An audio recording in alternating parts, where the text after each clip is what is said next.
You're listening to The Crunch with Cam Slater, right here on RCR, Reality Check Radio. Kane Warren is a candidate for Vision New Zealand in the Manurewa electorate. He heads up the successful Man Up program and has been taking guns handed in by former gang members going through the Man Up program and giving them to police. He talks with me now about that and about the hope that Man Up brings to men wanting change in their lives. Kane, welcome to The Crunch. Yeah, morning, Cam. Thank you very much. Look, I saw the news last week that you've been handing in some guns that you've grabbed off some gang members who've been part of the Man Up campaign, and I was interested to see a video of you trying to hand in a gun to the police at Manukau station there. And let's just talk a bit about how you get these guys to trust you enough to hand over their weapons. Yeah, thanks, Cam. Kia ora, everybody. My name's Cain, and I'm the National Director for Man Up. So, giving this experience some context, we give men this opportunity in our community to be involved in a men's support group. And it's open to everybody. Doesn't matter your background, your colour or creed. You come as you are, no judgment. And I guess that's the foundation for men to be able to have an opportunity to clear their conscience, work through things as a man, as a father, to improve, just themselves as a person, as contributing back to their families. So we find that I personally have built this trust in the community for some time now, probably over the last 8 years. And yes, gang members do find their way to Man Up.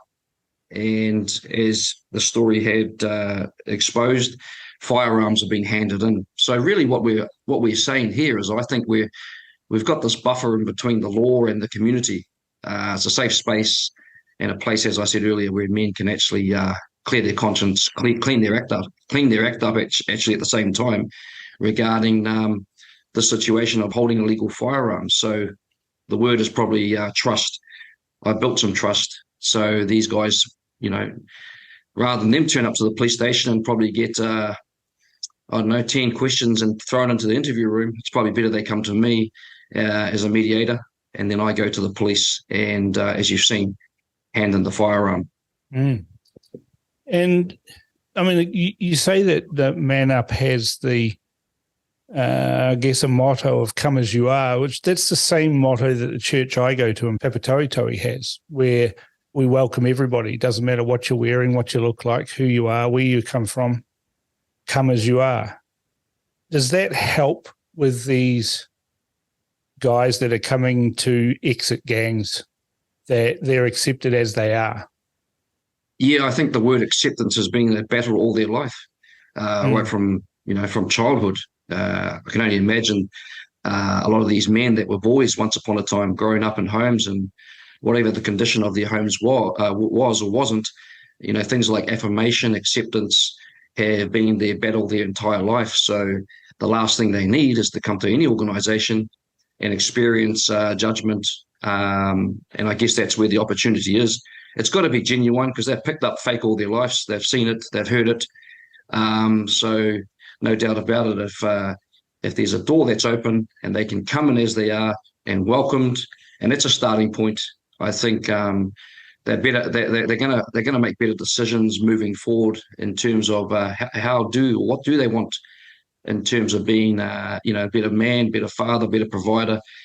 So yeah, big word there, Cam, around acceptance. Mm. I mean, I talked with Heka Robertson in Wellington a few months ago about the Man Up program, and when I had the Rebel News guys here from Australia and Canada, they were very impressed by the ethos of Man Up. And, Heka was telling us about guys who had basically walked across the road from the Mongrel Mob pad and dropped their patch at the door and never took it back up again. And it just seems like a really powerful story that these blokes can feel safe in leaving the gang by coming through Man Up. 100%, and I got another good example of that. A gang member in Auckland, I won't mention the gang name, but cut a long story short, coming through Man Up and the support that he received as a gang member, he was able to transition out of the gang, and he was a business owner at the time while he was a gang member. He was going through some court matters regarding stuff that was, I guess, around domestic violence. So he had a whole lot of things going on all at once. So we just, as we do, we take these guys on this journey. This was a one-on-one journey. Sometimes it's not just about a group. It's actually a one-on-one journey most of the time that we follow them through, not just on a 1 week, 1 hour per session, 1 hour session, but actually walking them through some of the difficulties and challenges that they've got to face, whether it be the courts, the justice system. But this example of this guy, he actually made a comment about 6 weeks into the program. He said, "You know what, brother? My profits have gone up in my business since I've been coming to Man Up." And I said, "Well, that's good. Why do you think that is?" And he says, "Well, it's because I'm starting to feel a lot better about myself. And now that I feel better about myself, my kids are not walking on eggshells at home." So, yeah, that's just an example, Cam, of when support's given to these men, they really have got the potential to be better. And I think it's just really comes down to, having somebody there to just guide them through those initial breakthrough moments that they need in their life or their family. Yeah, I mean, men have a real problem sharing their troubles with even their best mates. They won't talk about things. But Man Up seems to provide them with I hesitate to call it a safe space because it sounds a bit weak, you know. So we hear about all these safe spaces, but it really is a safe space for them to share their burdens that they might be having with their relationship, with their family, with the law, with the justice system, such as it is, which enables them to clear a lot of the rubbish that's been written by their own thoughts in their head, and to get some clarity. And I guess you're also bringing a bit of faith into it as well. Absolutely. The mantra is, and I guess this is for the traditional Kiwi male, it's not harden up, bro. It's open up, bro. And we walk that journey with them, and that reculturing, I guess, around men opening up and talking. And for me, the experience of walking with men, I know right across the country, our program and the men that do facilitate, we're very honoured to hear some of the stories and tragedies and trauma that men open up about for the first time, that they've ever had an opportunity to share these dark secrets of their soul, I guess, where they couldn't talk to their wife, can't have these conversations at work, but we create the space where it's brothers opening up to each other, and it's powerful because, as you mentioned, there is the faith side to it, and those deep confessions coming out of things that have happened to them and things that they've done as well, brings the first stages of a release of things that they've been holding on for decades. And I guess a physical manifestation of holding on to things are these firearms, these illegal firearms that these guys have got. Yes, it is. Yes, it is. And let's just say if a gang member is coming into Man Up, we don't tell them at the front door, "Hey, take your patch off," or "Hey, it's time for you to leave the gang." That's something they've got to discover, because they've got inspirational men around them that have made those steps, that have made those changes. It gives them hope. It shows them that they don't have to stay in the position that they're in. So when we talk about better fathers, more responsible, caring partners, that model and those mentors are actually around them. So as much as they've got the gang that may be negative and pulling them in a different direction, they've got another influence in the community, called Man Up. These men that are living examples to them that change is actually possible. So the program's not clinical. It's not like ticking boxes like they would do in a prison context. This is a program that's sort of guided by, some good content, good topics, but it creates conversation. And when these men open up, it's like a release valve. It's like it's been, you undo the button there, and then pop, out comes stuff that's been suppressed since childhood. Yeah, and I guess people are creatures of habit, and you get stuck in an environment. It might be a marriage, it might be a workplace, it could be a club or something like that. And you think to yourself, things could be a whole lot better, but making that decision, the actual decision to step over a line, which is a very tiny step, really, when you think about it physically or even mentally, but people are held back by the comfort of what they know rather than the discomfort of what is unknown. And so when they finally make that step, do they feel a sense of relief that they've made that step, that there's no going back? Oh, okay, I've done this now. There's no going back into that life. I'm moving forward, and then everything starts to change from there. And then if they look back on it, I mean, imagine you have an outreach program where you go back to people 5 years or 2 years later and say to them, well, what was the hardest thing? And I imagine they probably say the hardest thing was making that decision to step over that line. It's a good point. Yeah. Stepping over that line, and that's the initial, as we would say, is a breakthrough or a cycle breaker in something like addictions or dysfunctional behavior. But we know, and we encourage them to know that it's not a quick fix.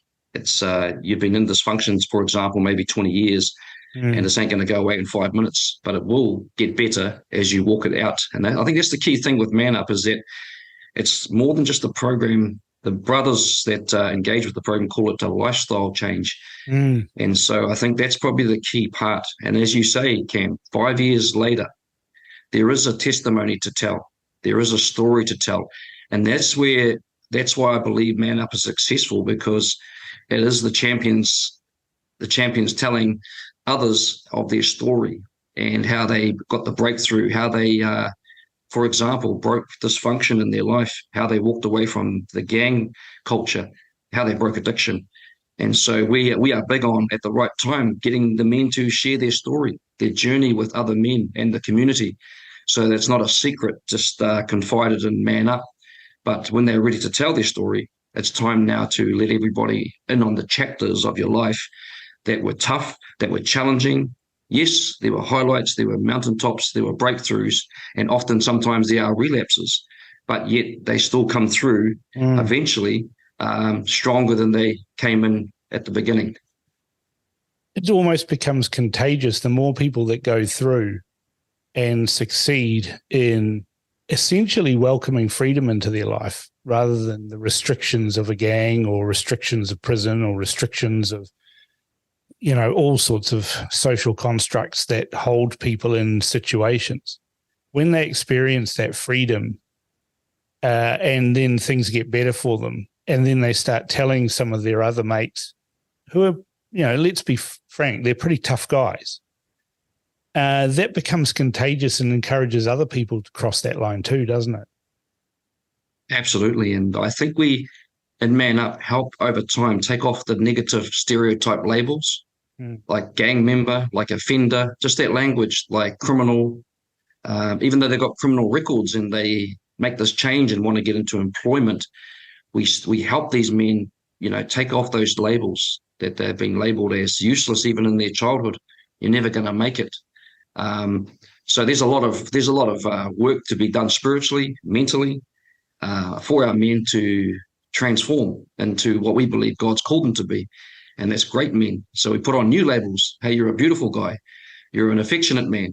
You've a father that loves to give those love languages to your children. And so that's the exciting part for me, Cam, is seeing on the other side, once we get through the tough stuff, peel off some of those layers, you actually start to see this beautiful man, father, brother coming into his family, and the benefits. When I often look back now, 8 years, you see these champion fathers now that were once absent, irresponsible, addicted and broken, are now men that are actually living fulfilling lives and enriching those that are around them, their children, their mokopuna, and their wives and partners. It's an admirable program, and it staggers me that it doesn't have official acceptance out there. It has unofficial acceptance. There's plenty of people in the community who say this program works, all of those sorts of things. But when it comes to actually having interventions with people that are essentially a captive audience, in corrections. There doesn't seem to be any official acceptance of that program.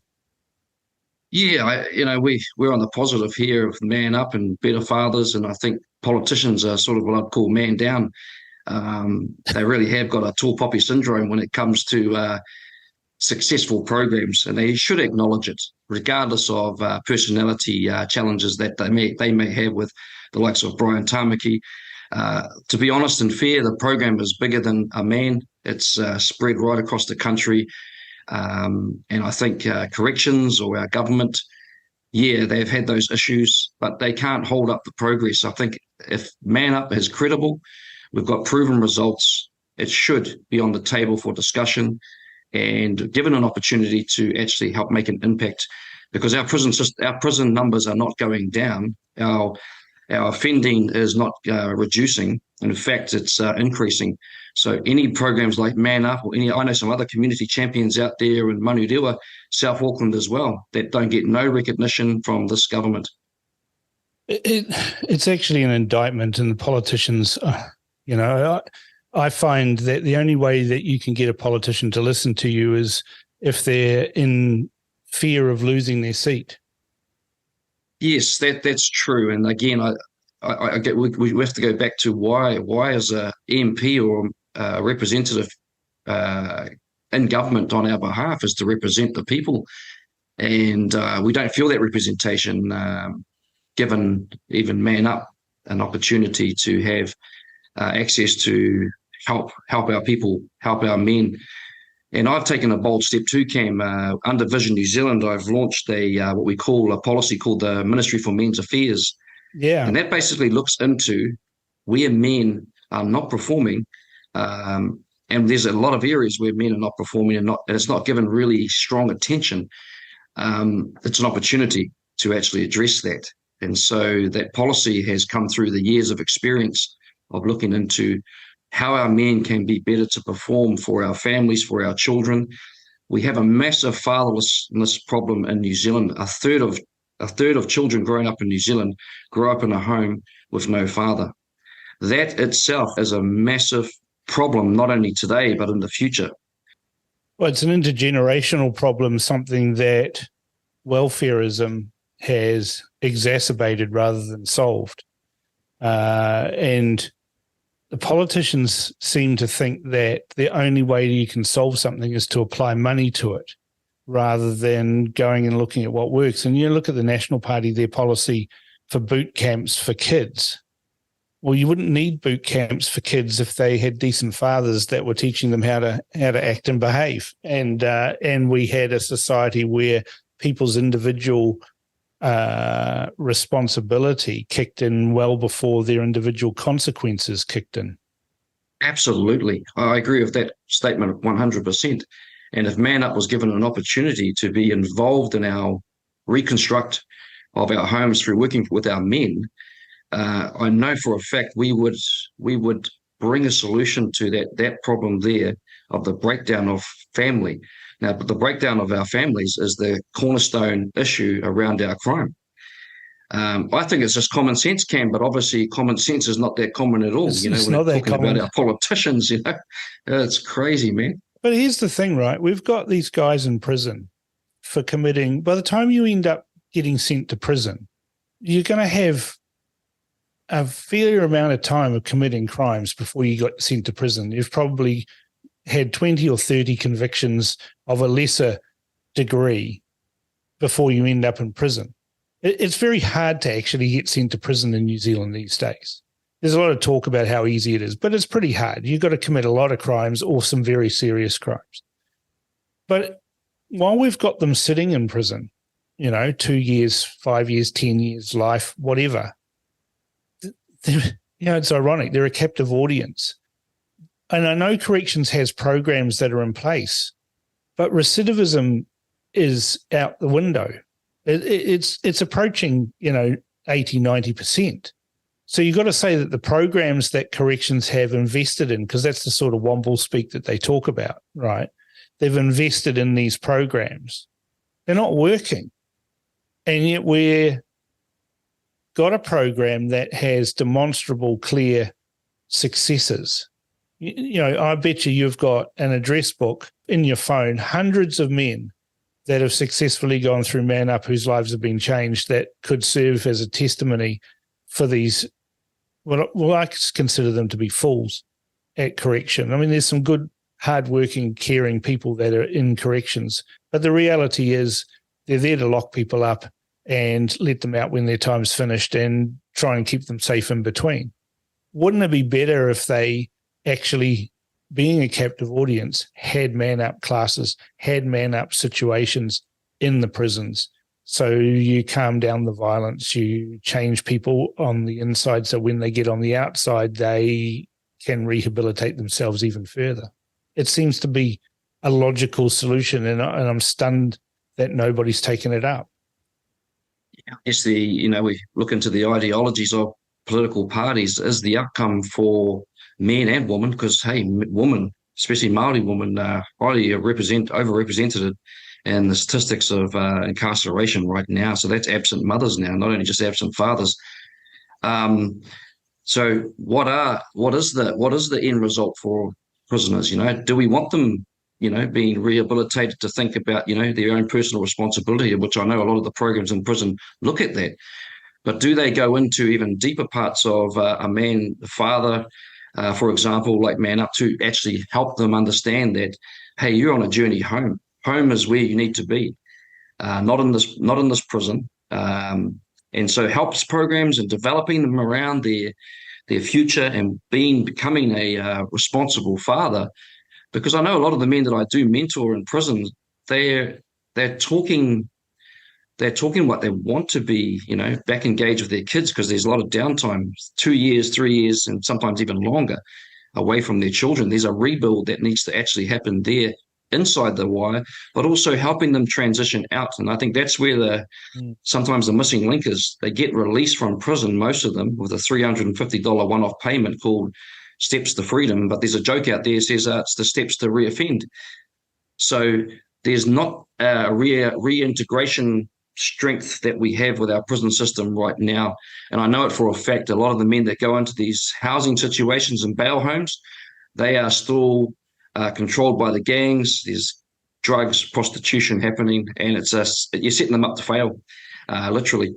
You can see how it works in society. Kiwis are great knockers. We like to drag people down. A case in point is this Man Up program. The reason why Brian said this to me on an interview a couple of weeks ago, that Andrew Little said, we don't want the Man Up program because it'll send people to Brian Tamaki's church. And it just seems that it's being blocked and knocked on the basis of one personality rather than looking at the actual program and its successes. And we need to have a step change in New Zealand where we don't knock people down, that we build people up. And, I'm guilty of knocking people down all the time, doing what I do. People say to me that was a bit cruel, Cam, or that was a bit mean or whatever. And it's kind of in our society that as soon as the media or politicians have built somebody up, they then set about knocking them down again. Yeah, again, I say, we're not very good at celebrating success, especially when it doesn't come from maybe a portfolio of a politician. I didn't, maybe as a politician, I didn't create this. I didn't have my hand on in this work. Rather than realizing that actually any community champion that's doing great work should be supported, should be uplifted in what they do. And so Man Up is a good example of that. The table is open to politicians and to come and talk to us so that we can actually get the first steps. We've made a lot of first step engagements by emailing the prison management, by emailing politicians and those holding those portfolios, but we just get denied, not even to have that talk across the table. So not only are they knocking us, that the democracy that we should be having should have an open table to actually have a talk, not to be ignored and not to be not engaged with, because I think that's where it's breaking down. And then I don't want our people losing hope either. I don't want our facilitators thinking that their government is not actually backing them up. In fact, it's ignoring them. So it has an impact on those that are trying to do the work voluntary as well. It doesn't help at all. Yeah, I mean, that's a real challenge to try and defeat that. But 27 years ago, we brought in MMP, and MMP was supposed to create coalitions where people work together, where parties cross-pollinate with ideas and things like that. And what we've seen in reality is an increased polarization, where you're on the red team or the blue team, and they're large parties, almost too large, that tend to silence the smaller parties, but not engage with picking up good ideas around the place. And we're seeing this at the moment with the media and the larger parties out there saying to people, look, if you don't vote red or blue, then we could have another election, which is totally against what MMP is all about. It's about sitting down across the table, or even better, not have any tables acting as barriers between people, and sorting out a common position that we can move forward together as a country. But it seems that the major parties and the media don't want that to happen. They like the conflict.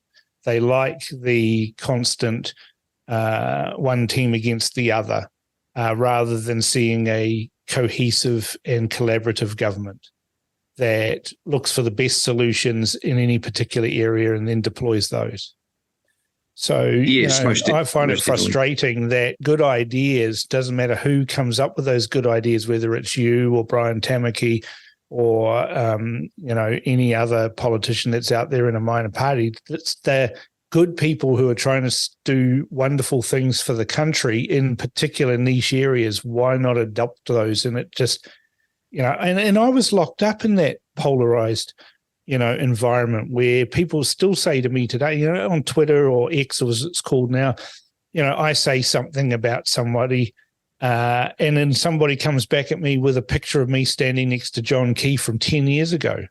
It's almost in the same position that the people in your Man Up program are suffering, where their past is holding them back because no one will let them get out of their past because, you're criminals, you've got a conviction. So it's almost like there's no ability in New Zealand society for redemption and changing yourself. And if you do change yourself, then everybody still throws the things at you that you've committed in your past, whether they be crimes or, acts of political freedom to say and do what you want. And I don't know how we can break that in society, where we just got to knock people all the time for what they did in the past and not what they're doing now.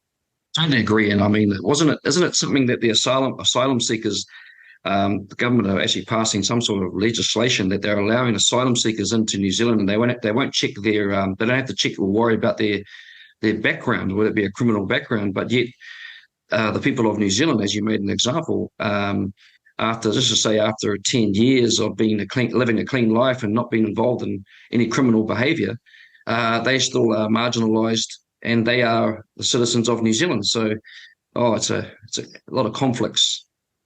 Well, let's get back to talking about the guns thing, because that interests me. I'm a collector myself, and I've got a not inconsequential number of firearms.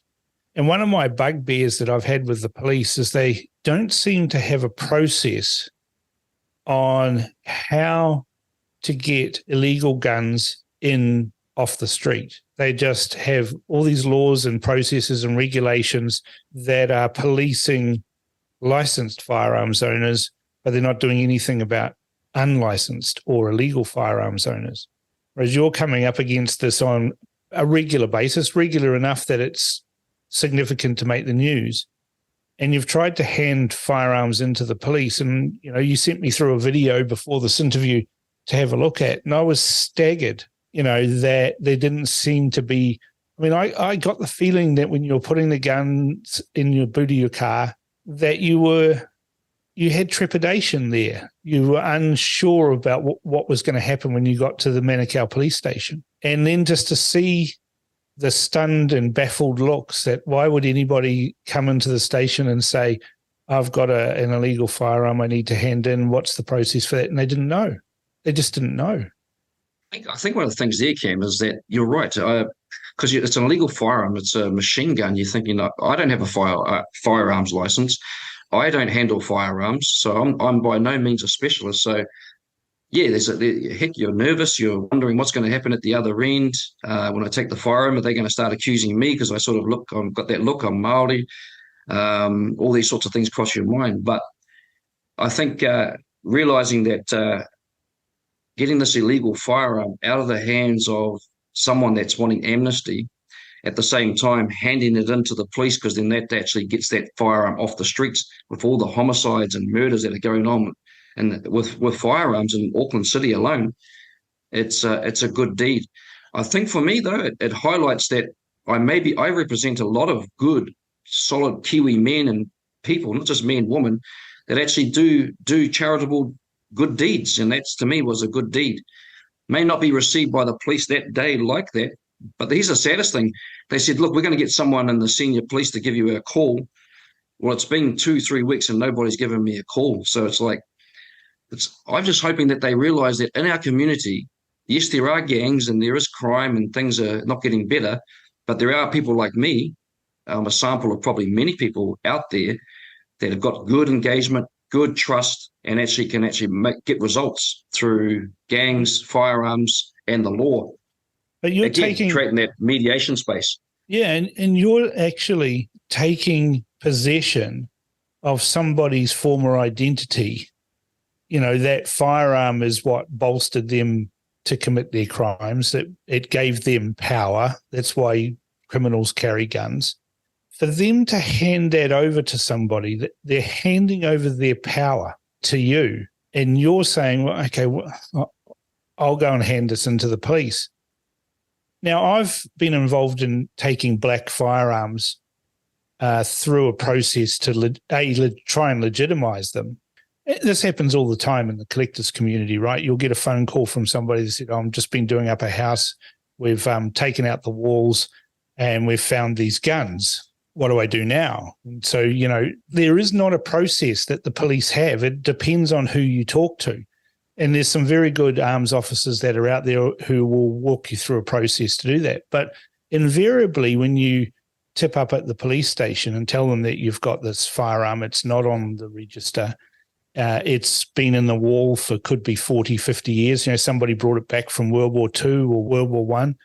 There's no process to legitimize that firearm. It's considered to be black and always black, but even when you go to hand in the firearm, all of a sudden you start getting questions about, well, how did you get it? Why didn't you do this? And now you're being treated as the suspect when actually you're the good citizen that's handing in an illegal firearm or finding a process that it can be maintained because it's, you know, might be a collectible piece or whatever. Now, the ones you're collecting, you know, a Glock and an AK style semi-automatic and a shotgun, they're not really collectible, but there isn't a process, and you get treated like a criminal when you try and hand it in. Is that your experience too, that you've had all these questions and you're thinking, well, why did I bother with this? Yeah, I mean, it is the experience. You know, as you say, that there's not that there isn't a process because on not this firearm, but the firearms I handed in before. This one was about a month ago. The lady at the front desk at the Manukau police station said to me, "Oh, have you got firearms in those bags?" I said, "Yes, and I'd like to talk to a police officer, please. You know, someone that could manage this from here." She says, "Go and sit down just over there." And I sat down for 10 minutes with 2 illegal firearms in my bag, a sawn-off shotgun and a Glock. And I was thinking to myself, gosh, doesn't she not realize the seriousness of what I've actually got in my possession here? And so unprepared, no process, poor follow-up, and just poor engagement. Actually, when the police did come down, there wasn't any, "Oh, what have you got there?" And it wasn't. I said, I actually confronted him. I said, "Excuse me, the way that you should start your conversation is, oh, hi, how are you? What's your name, sir?" And I said, "Well, my name's CAINE." So I corrected this cop. I was quite upset with the way that he came out of the office and saw me in the reception area. Didn't even ask what my name was. Didn't ask where I was from. Just said, "What have you got there?" So I just corrected him and said, "Listen here, mate. Be better if you started the conversation with introducing yourself, asking who I am, where I'm from. That would be a good start. So, it's a hard case, how you have to sort of, you feel sort of victimized when you're trying to feel like a hero, but you're not a hero. You're actually, in some ways, you feel like you're the perpetrator or some sort of, why have you got those firearms, So it needs to be a bit of a change, because we don't want people like me feeling like, oh gosh, you don't go down there. They just treat you like you're part of the problem. So I did ask to talk with the gang engagements unit. I know there's such a department of the police, but nobody's called me back since, it's been 3 weeks now, maybe 2.5 weeks. No contact at all from the police. So it's not going to stop me though, Cam. If another firearm gets handed in, I'm going through the same process again, because that's the only way I know is to get rid of that weapon in a way that it's not going to return back to the streets. Yeah, exactly. I mean, we get this all the time, at Antique Arms. We get phoned up by people. They've got firearms, their grandfather's died or whatever.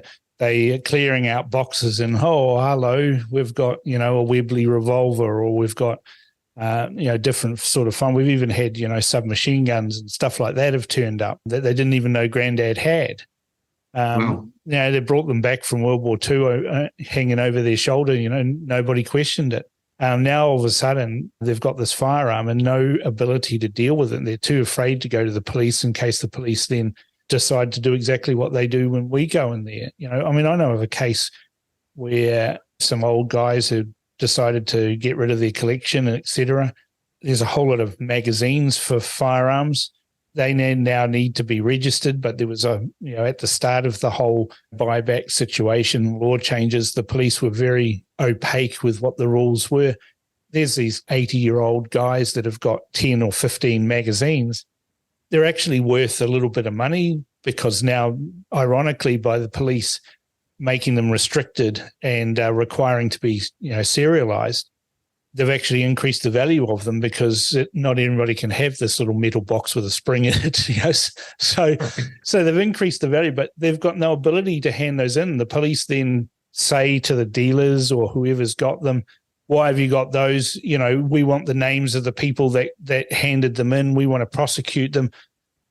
All of a sudden, here's some guys that are handing some stuff in, and the police want to go after them because they didn't hand it in 2 years ago. It's insane.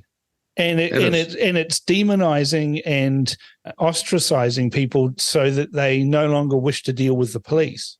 Now, people like myself in the firearms community have had a long-standing, relationship with police that we considered to be good. Not anymore. People like me won't interact with the police. We'll insist that they follow the law. I had two cops turn up at my place armed with Glocks and tasers and vests on and everything. And they said, oh, we're just coming to inspect your safe. And I said, oh, that's a shame. And they said, why is that? And I said, well, I'm busy.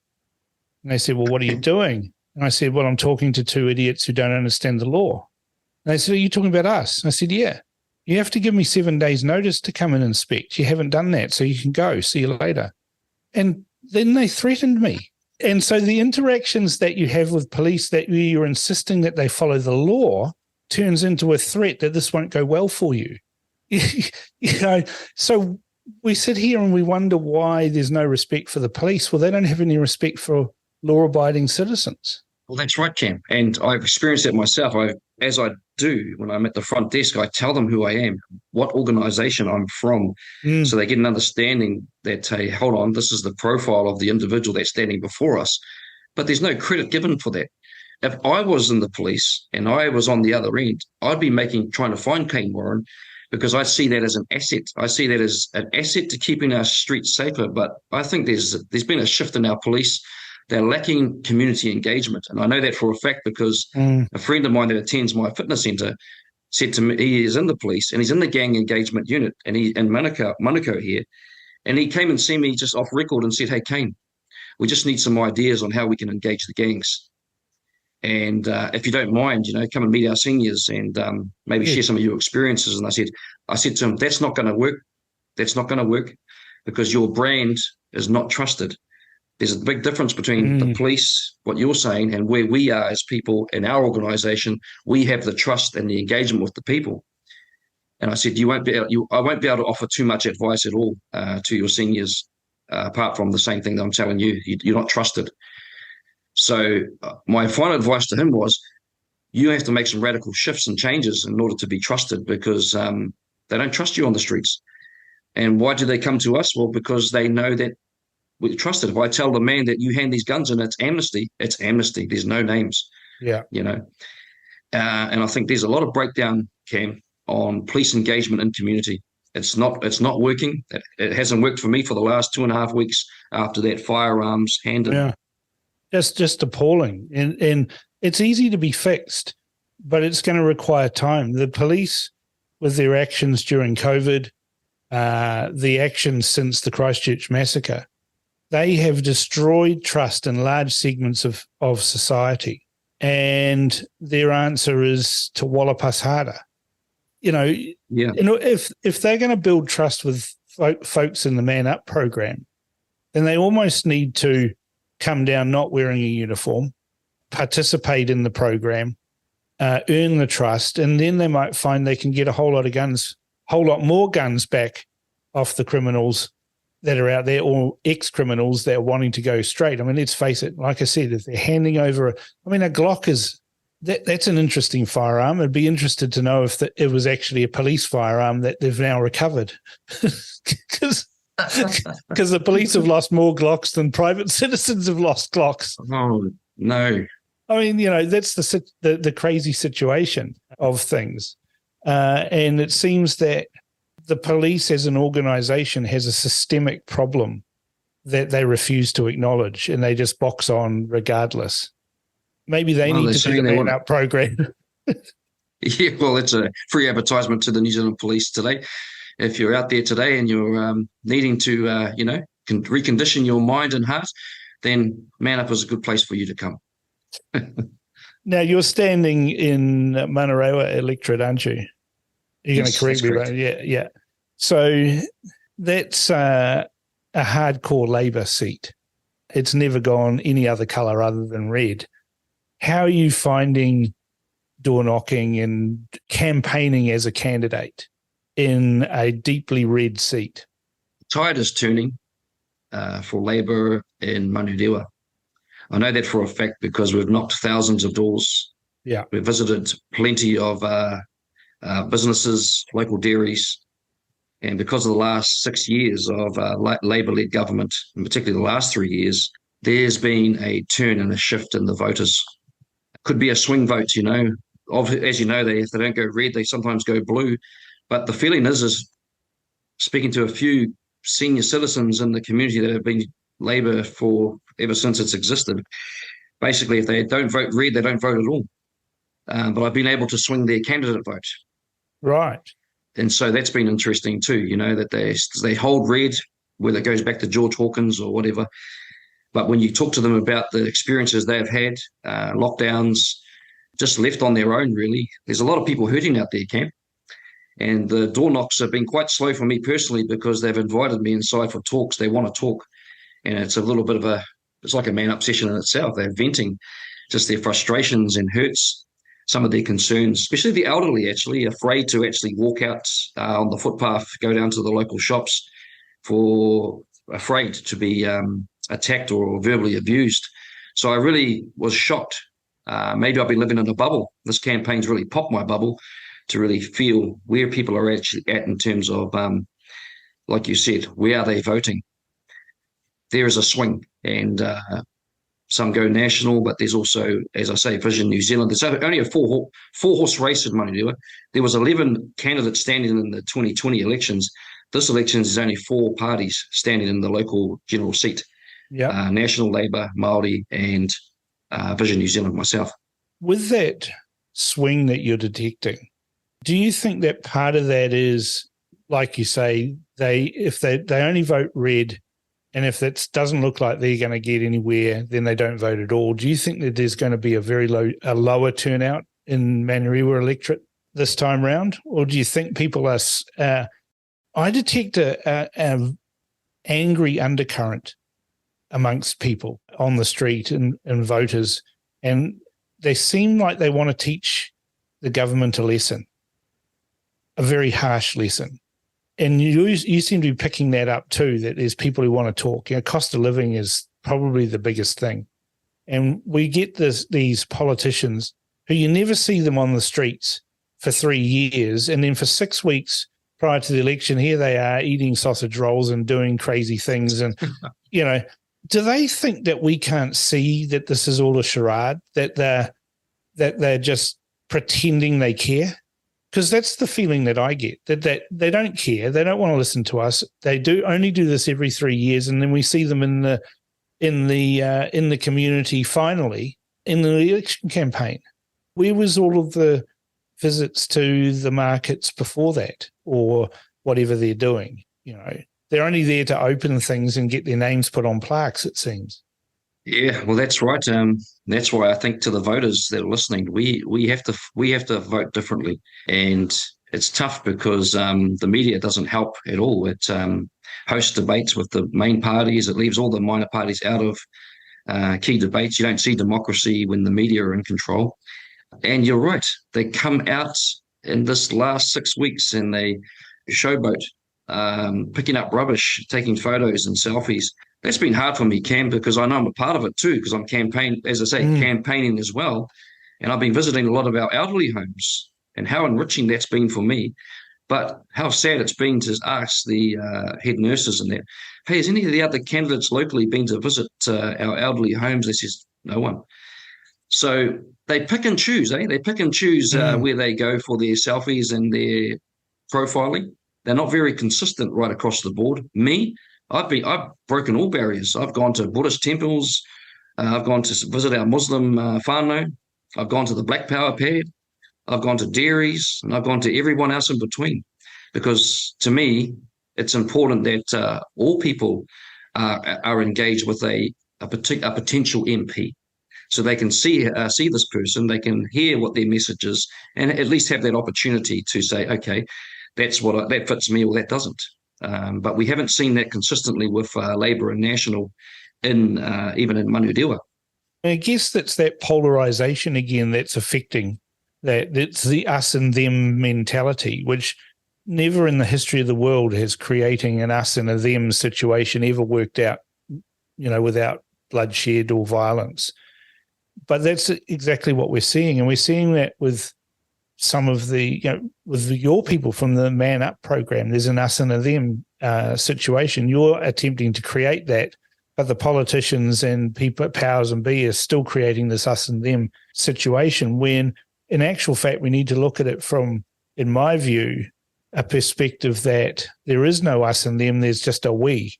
And we're all in this community together, including the criminals and the victims of those crimes. And we need to work out a way that we can create less criminals and that we can reconcile with everybody, so that we all together have a community, not an us and them situation. It might sound hokey and a bit of motherhood and apple pie, but it shows the journey that I've been on in the last few years to get out of the polarization of politics. And it's why I'm doing this now on Reality Check Radio, that I can talk to people like yourself and learn that there are other ways to do things that may be better. And I think that's what we need to grow in our society. And that's why I think parties and candidates like yourself and people that are engaged in the community should be listened to. And it shouldn't have to be a knock them out, drag them out fight to get these ideas brought forward into society. We should be looking for what works and doing that, not just chucking millions of dollars or billions of dollars to solve a problem. I mean, if welfare solved poverty, we wouldn't have any poverty, would we? That's true. And Cam, the thing is that in Manurewa, for example, I call them community champions. The engagement that I've had with social workers, with groups that are unsung heroes, they're not out there doing selfies and promoting themselves. They get on with the work and engaging with people. They're the community champions. If I had the opportunity to advocate for them, I would be resourcing them. Manurewa doesn't need any more policies. It just needs the backing and support that it deserves. The leadership's here. The engagement's here. They know how to engage with the whānau that are hard to reach. I know that for a fact. So that's what it's coming down to. The old saying is, leadership is the problem and leadership is the issue. And it's even reflected down on the ground here in this electorate of Manurewa. We need the right leadership. Well, I know the electorate reasonably well because I went to primary school in the electorate. I lived in Manurewa for many, many, many years, up until secondary school, in actual fact. So, yeah, I know the electorate. I know the people. I well remember, ironically, it was Roger Douglas who came around and visited my father and said, "Oh, it's good to see you here, John. Now I know where I can come and throw stones on your roof." So that was an interesting experience as a young child to see a politician coming to talk to somebody who was in a different political party and saying, "Oh, look, this is where I can come and throw stones on your roof." It's funny though because I raised that with Roger Douglas once, and he can't remember ever saying it, but it was clear I was there, so I don't forget it, and neither does my father. So, but I know the electorate really well, and I wish you all the best for that. But the reality is, it's probably going to be a Labour victory in your electorate. But that doesn't mean that your ideas should stagnate, and it doesn't mean that you should stop doing what you're doing. And, if you want some help with the police in engaging around firearms, then I'm willing to come and help you on that as well. I know people in the firearms community that can assist and would be willing to assist. So you don't have to do it alone, that there are people out there that think that what you guys are doing is grand and necessary, and they're willing to help. I've been impressed learning about the Man Up program and talking with Brian and talking with Heka and yourself. And I think it is something that should be embraced, and I'll do whatever I can to help you do that. Appreciate that, Cam, and I'll take you up on that with Firearms and with a man of your own experience, and we can work on that together. And I will reach out to you if the opportunity comes up again. No, absolutely do that. Between the people I know and the people we can actually make a difference and do what the police should be doing in getting these firearms off the street.